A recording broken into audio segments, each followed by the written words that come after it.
Un saludo muy especial a todos los que se encuentran reunidos en la ciudad de Pereira, Dos Quebradas, bueno, a todos los que hacen parte de este evento de intérpretes, lo cual celebro bastante porque ya que en el país estamos hablando de formación, de certificación, de reconocimiento, de cualificación, este tipo de cosas que son muy beneficiosas para el ejercicio de la interpretación, para los intérpretes y para las personas sordas, usuarias como tal, pues aplaudo esta iniciativa y felicitaciones y ojalá sigan participando en este tipo de eventos, los cuales son muy importantes.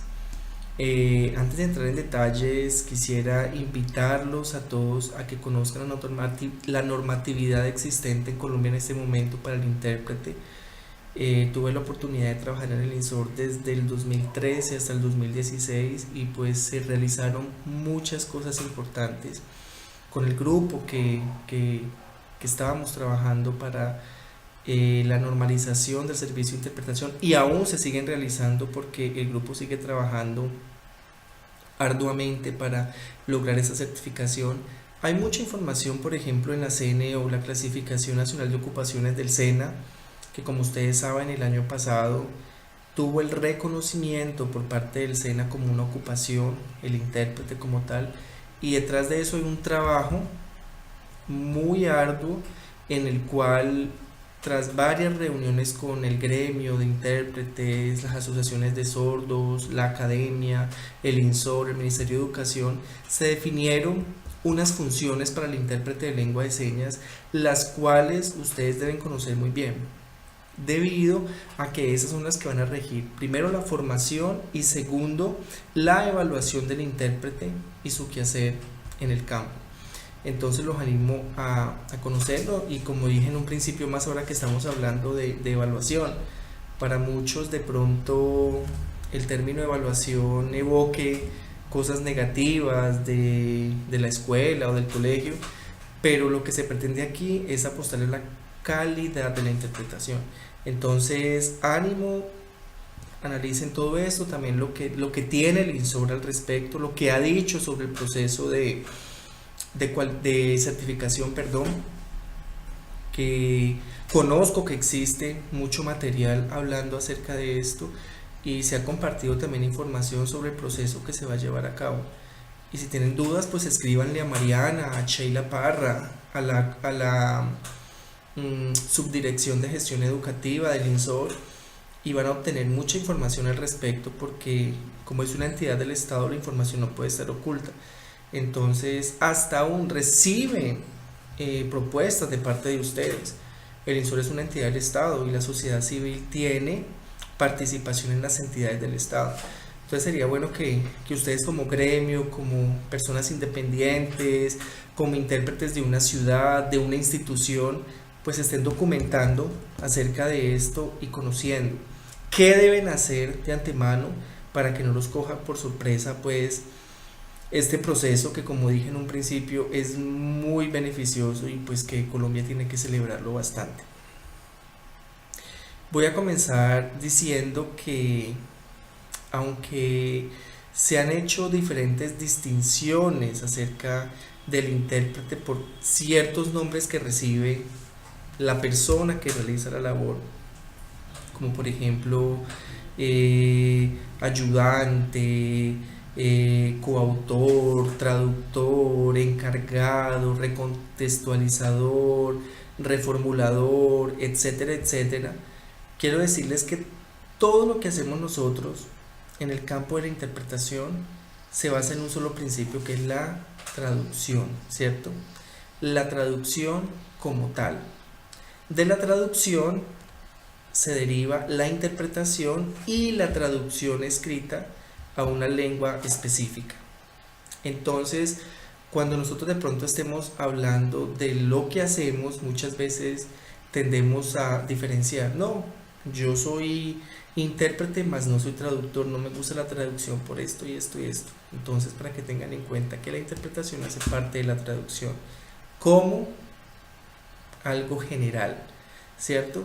Y pues que no es descabellado pensarlo desde la lingüística de esa forma, porque estamos nosotros trabajando con equivalencias. Uno de los principios de la traducción es la equivalencia, una lengua a otra, y pues nosotros tenemos que buscar precisamente esas palabras o esos sentidos equivalentes entre ambas.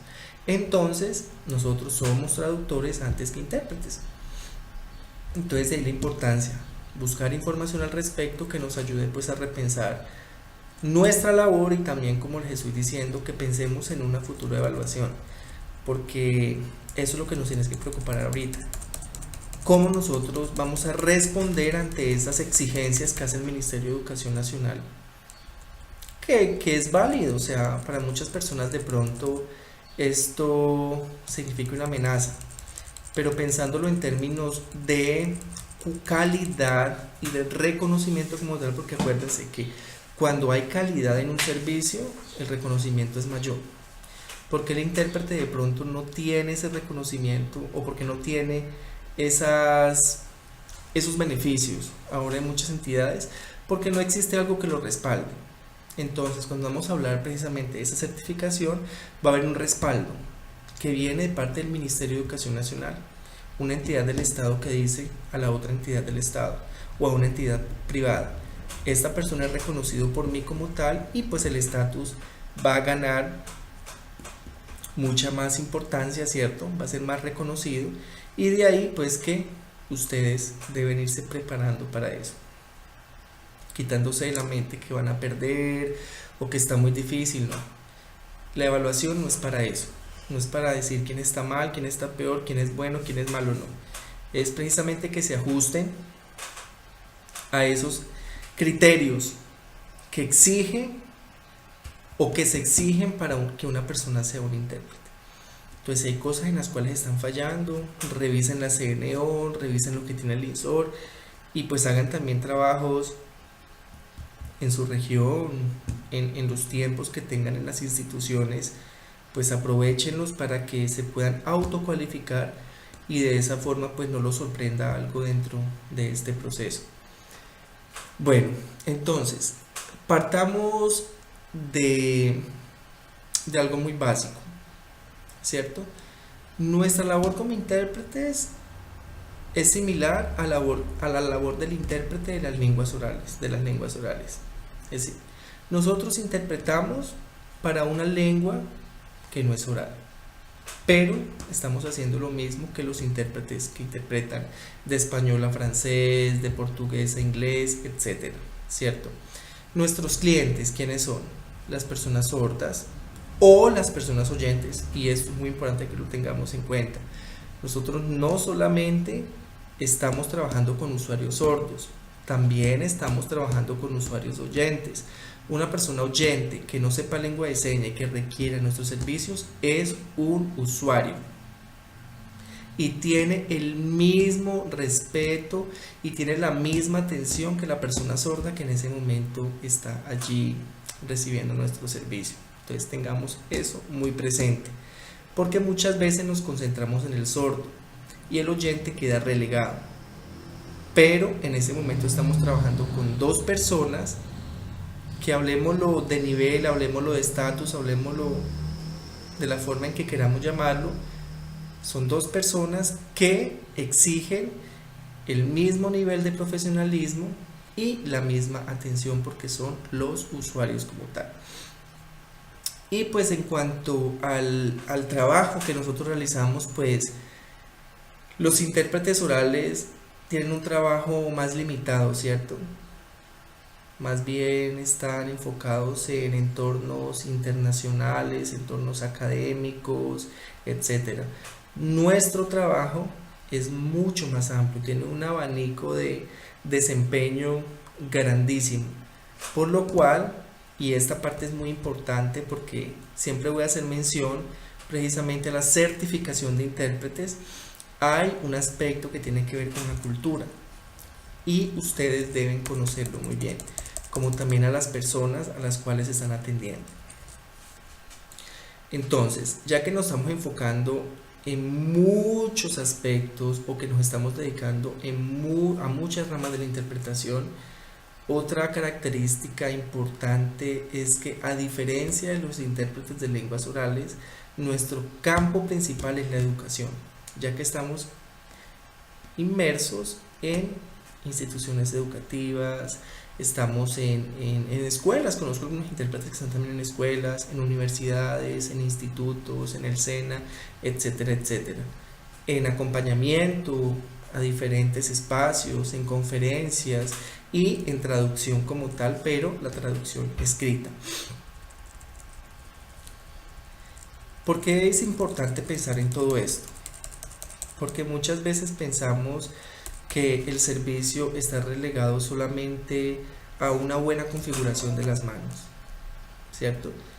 Cuando nosotros pensamos que el sordo ha entendido y que hicimos una seña bonita y que al sordo le gustó, pues ya nuestro servicio está 100% aceptado y que ya hicimos lo que tenemos que hacer. Pero esto es algo que debe replantearse. ¿Por qué? Porque nosotros sabemos que estamos también intermediando entre la lengua y la cultura. Y como les digo, no solamente la lengua y la cultura de los sordos, sino también la lengua y la cultura de los oyentes, para que ampliemos un poquito más nuestro vocabulario. Siempre está sordo, sordo, sordo, sordo como usuario, pero dejamos a un lado los oyentes y no debe ser así. Los oyentes también hacen parte de nuestros usuarios y merecen toda la atención y respeto posible.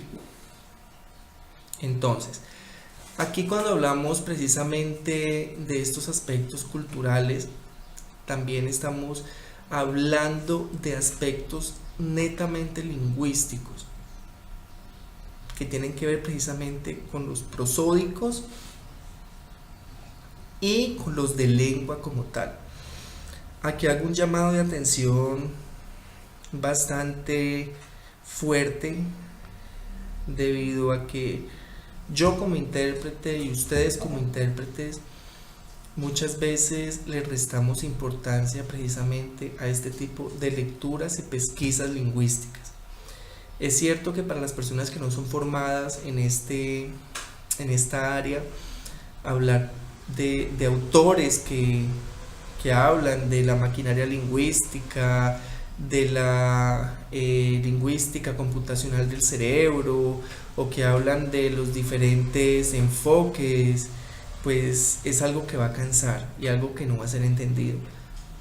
Pero es muy, muy, muy necesario, porque las lenguas están en juego a diario. Y así nosotros tengamos la lengua española como lengua materna y lengua que se produce de forma inconsciente, en el momento de la interpretación sí hay una concientización en la producción, en la recepción de estas dos lenguas. Entonces allí hay que prestarle mucha atención. El libro de Alejandro Oviedo, Apuntes para una gramática, es sumamente importante. Todo lo que dice el libro ustedes ya lo saben, de forma inconsciente. Pero como les digo, eso tiene que volverse consciente, porque nosotros mismos tenemos que estar revisando y tenemos que estar autoevaluándonos para que tengamos una conciencia de cómo lo estamos haciendo. Muchas veces los sordos no nos lo dicen, se lo dicen a otros. Y no hay que tomar esto como que son personas que no dicen las cosas en la cara, que son dobles, no. Muchas veces hasta eso hace parte de que son personas que no les gustan. Por ejemplo, llamémoslo de esta forma, una persona que no le dices para no hacer sentir mal al otro, ¿cierto? Entonces, pues podríamos pensar que eso hasta es un gesto de respeto hacia el otro también. No lo quiero hacer sentir mal, pues entonces no le voy a decir porque se va a sentir mal, va a llorar, esto y que lo otro. Está demostrando un cierto respeto, pero que a la larga nos hace muchísimo daño a nosotros, porque no nos vamos a concientizar y nos vamos a dar cuenta por otras fuentes. Entonces allí es muy importante precisamente esta relación, esta conversación que nosotros podamos tener, que nos ayude a nosotros a mejorar muchísimo nuestra tarea, nuestro trabajo a diario como intérpretes. quiero aquí centrarme un poco más en esta parte que es precisamente las competencias y traigo a colación las competencias del intérprete porque son ellas las que van a definir o las que están definiendo porque la CNO, la Clasificación Nacional de Ocupaciones, ya fue aprobada y desde el momento en que fue aprobada comienza a regir desde ese momento el ejercicio como tal.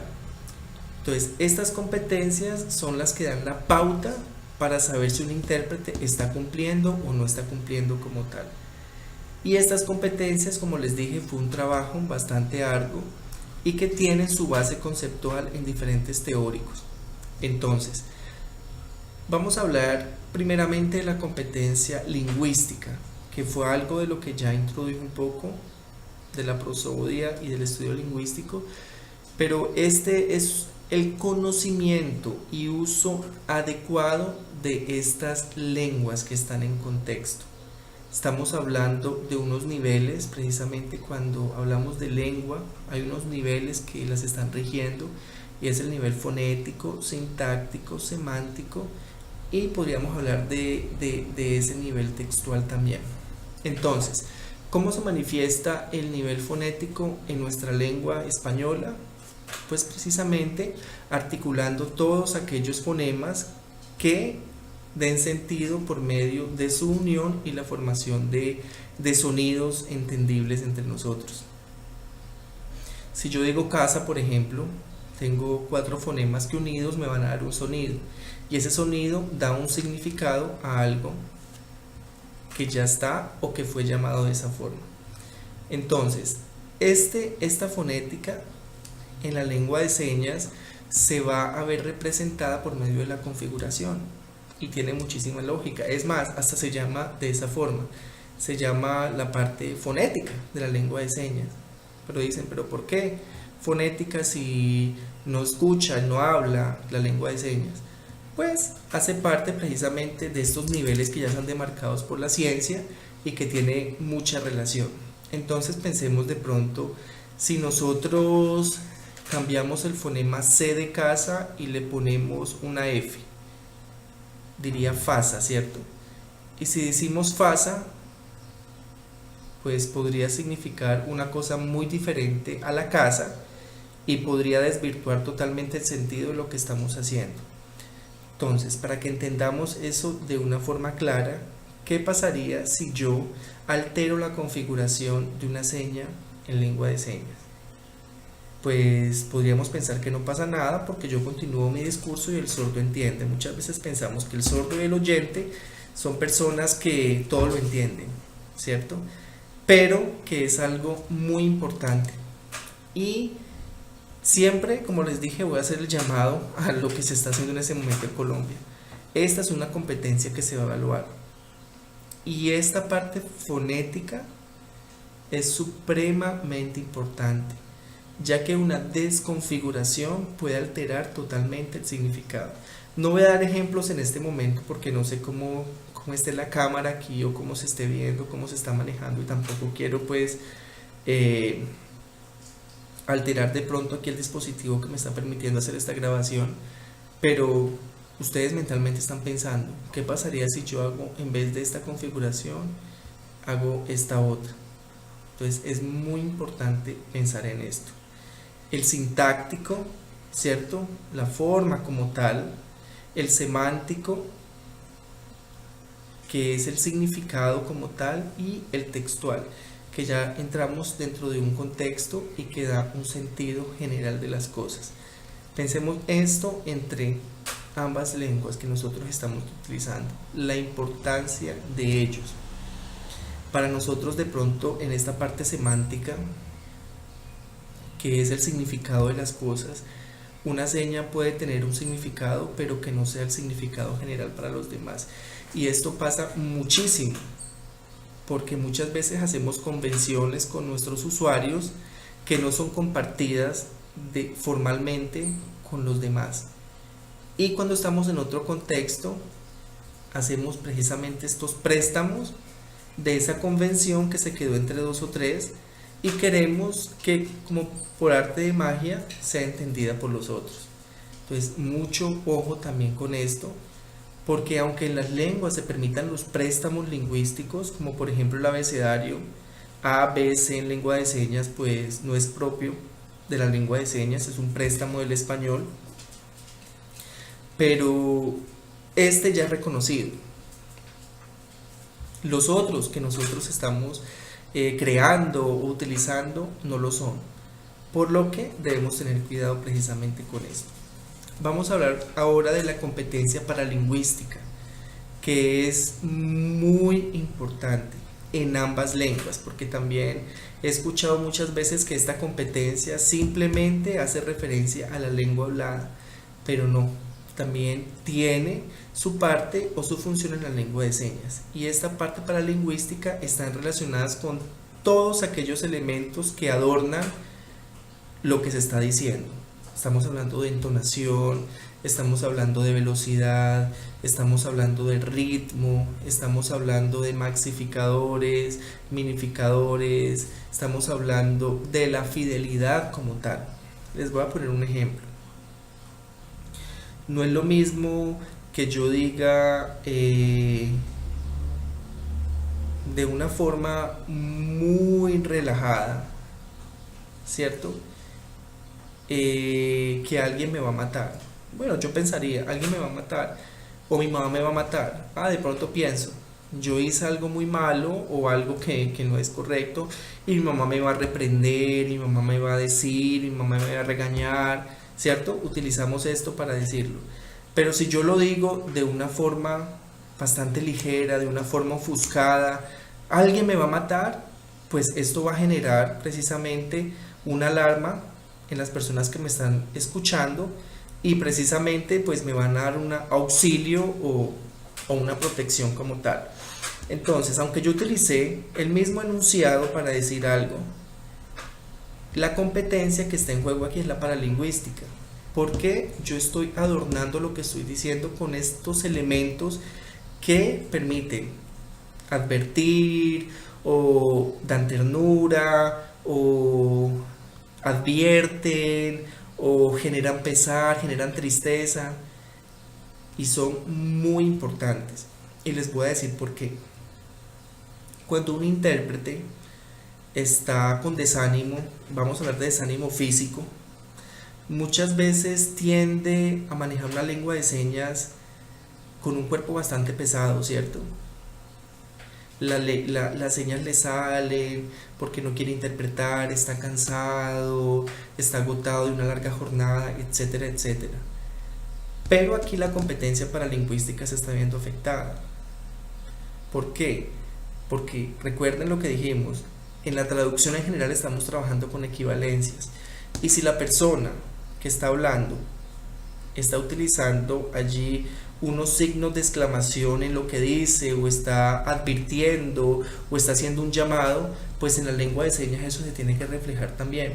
Y si no lo hacemos, pues estamos descompensando el sentido de lo que estamos haciendo. Y también, al contrario, muchas veces cuando un sordo de pronto tiene una reacción así a algo o está diciendo algo de forma muy alegre, de forma muy ofuscada, muchas veces, lo digo por experiencia también, nos sentimos incómodos hacer este tipo de interpretaciones, ya que pensamos más en la persona que nos está viendo, los otros usuarios que son los oyentes.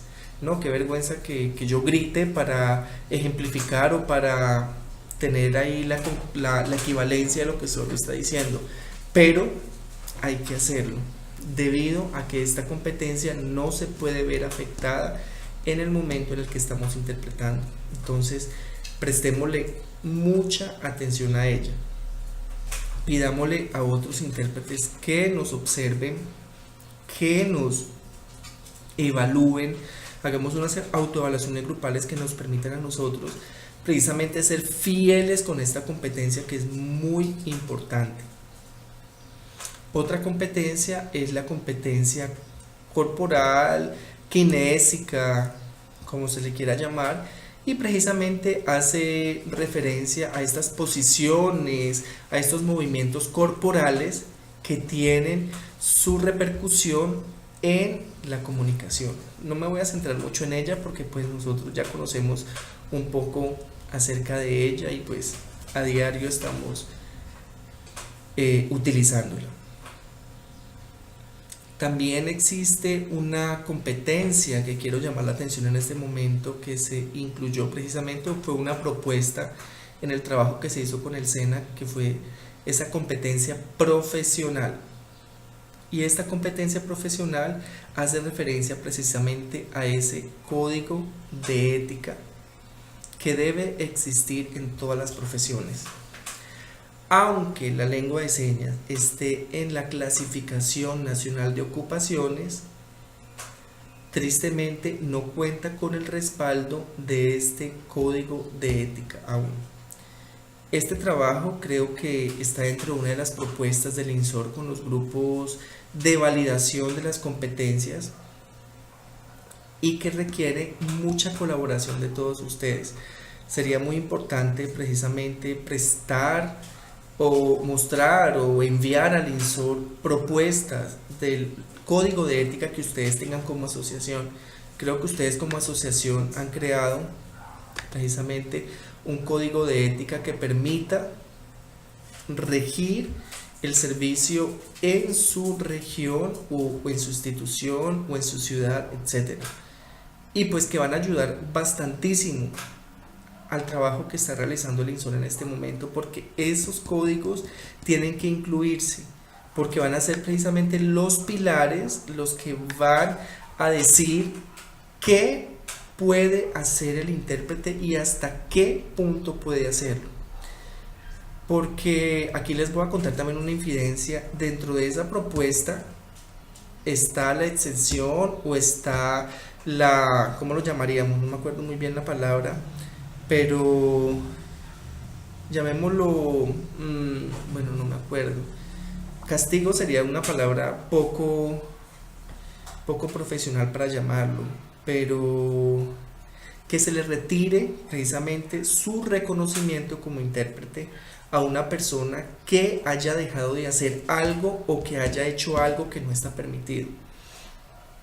Entonces aquí, dentro de esta competencia profesional, les exige a ustedes conocer de forma perfecta hasta qué punto ustedes pueden intervenir o qué cosas están totalmente prohibidas. Y el no hacerlas, ¿cierto? O el hacer cosas prohibidas, pues va a llevar a que el INSOR o el Ministerio de Educación les retiren el permiso que ustedes tienen para trabajar como intérpretes. Entonces, esta parte es muy importante y pues les aconsejo que colaboren bastante precisamente con el trabajo que se está haciendo para que puedan llevar una propuesta. Y recuerden también que los códigos de ética tienen que responder a necesidades regionales, ¿cierto? De pronto en Bogotá se ha permitido una cosa, pero en Pereira no. Entonces ellos también tienen que adecuar precisamente el código de ética a todas las necesidades y a los contextos culturales en los cuales este va a regir. Y hay una competencia que también quiero llamar aquí, que es la competencia cultural o la competencia sociocultural. Y esta va muy de la mano precisamente con el código de ética, ya que es precisamente ese reconocimiento y ese valor a todas aquellas diferencias que existen entre ambas comunidades. Estamos hablando de la comunidad sorda, la comunidad oyente o la comunidad colombiana como contexto general. Entonces aquí esto tiene un peso muy importante, ya que, como les dije al principio, hay hechos o hay acciones por parte de sordos y oyentes que generan cierto malestar entre ambos, y el intérprete obviamente va a sufrir las consecuencias de esto. Yo se los digo por experiencia, no hay cosa peor que prestar un servicio cuando hay un malentendido de por medio. O sea, es lo peor. Hay una serie de cosas que afectan hasta físicamente en muchas oportunidades, afectan nuestro ánimo, afectan nuestro espíritu, y pues que aquí nosotros requerimos precisamente el reconocer precisamente aquellos aspectos y cosas que son valorizadas dentro de la cultura sorda como tal. ¿Para qué? De tal forma que otorguemos o hagamos la precisa mediación cuando estas diferencias o dificultades están interfiriendo el acto comunicativo y por ende el proceso de interpretación. Entonces, sumamente importante tener en cuenta esto.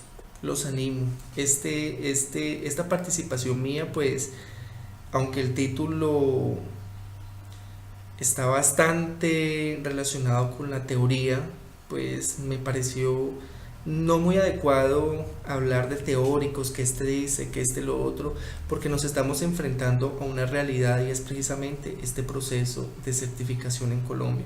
Entonces he querido como enfocarlo precisamente bueno, llamémoslo advertencia o a estos consejos que son muy importantes para todos ustedes que se van a enfrentar a este proceso. Entonces, les animo bastante a que continúen pesquisando, investigando, haciendo su parte, porque como les dije, no es solo el INSOR, no es solo el Ministerio de Educación quienes están envueltos en este proceso, sino que son todos ustedes. Entonces, de ahí la importancia que participen como asociación, participen como región, porque tienen mucho para aportar. Lo que están haciendo ustedes en este momento, por medio de estos eventos, de estos encuentros, el encuentro nacional que se realizó el pasado mes, pues son iniciativas muy pero muy importantes y pues que requieren compartirlas, ¿cierto? Para que no solamente ustedes de la región del eje cafetero, sino todas las personas de Colombia se puedan beneficiar de ella. Por último, quería hacer precisamente una reflexión acerca de lo tratado en el pasado evento de intérpretes y pues como ustedes saben, si asistieron, pues tuve el placer de participar y fue precisamente colocando en conocimiento de todos ustedes esta investigación que se hace acerca de las lenguas en tránsito, que me parece muy importante. Estoy a puertas de iniciar un proceso de investigación y de escritura de un artículo precisamente que mencione todos los aspectos que el intérprete tiene que tener en cuenta al servir de puente comunicativo entre, como dije en un principio, entre dos lenguas y dos culturas, basándose precisamente en la teoría translingüe que nos permite a nosotros o que permite a nuestro cerebro hacer uso de ambas lenguas en contexto para construir unos sentidos bien hechos, ¿cierto? La construcción de sentidos es un trabajo fuerte aquí en Brasil, como ustedes saben, yo me encuentro aquí en Brasil. No estamos hablando mucho de bilingüismo, aunque es una corriente muy importante, ¿cierto? El manejo de dos lenguas con unos niveles de lengua materna y segundas lenguas, etcétera, etcétera. Pero está cobrando mucha importancia precisamente todo este tipo de teorías que no atacan el bilingüismo, pero que son más contemporáneas, teorías que responden a unas necesidades del mundo globalizado y que son muy importantes tenerlas en cuenta. Y pues mi trabajo en este momento está siendo llevar esta teoría, hacer precisamente unos acercamientos, unas reflexiones que impacten de forma positiva en la labor del intérprete de lengua de señas.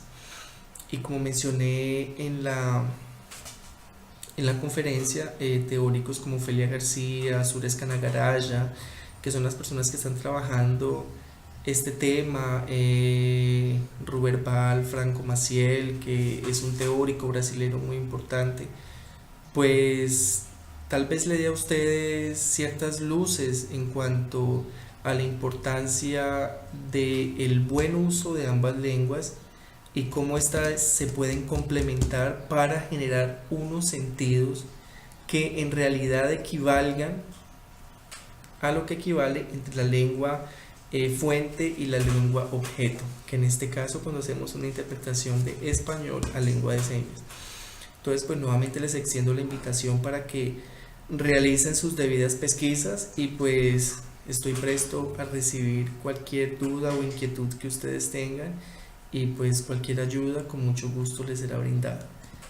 Esta es una pregrabación, por lo que estaré el día de mañana, la estoy haciendo el día sábado, estaré con todos ustedes por algún medio, no sé, Skype o cualquier otro, para recibir sus dudas, sus inquietudes, sus preguntas, y espero pues que haya sido de su agrado esta pequeña intervención que he tenido.